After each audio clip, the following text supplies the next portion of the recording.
Hi friends. First of all నా mobile పేరు అయితే చెప్తాను. నా మొబైల్ పేరు వచ్చేసి IQ-Z7S అండి. నేను ఎప్పుడు కూడా మార్నింగ్ మొత్తం వాడేసి మొబైలు ఛార్జింగ్ అయిపోయాక నైట్ పెట్టేసి పడుకుంటా. ఎందుకంటే ఈ మొబైల్కి ఒక ఫ్యూచర్ ఉందండి. అదేంటంటే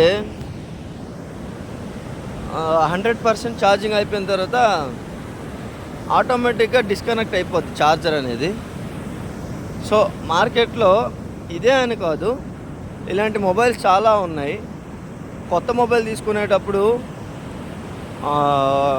ఆ షాప్ ఓనర్కి లేదా షోరూమ్ వాళ్ళకి అడగండి, ఛార్జింగ్ పెడితే ఆటోమేటిక్గా 100 అయిపోతే డిస్కనెక్ట్ అయిపోతుందా లేదా అనేసి కనుక్కొని కొత్త మొబైల్స్ కొనుక్కోండి. Okay friends, bye.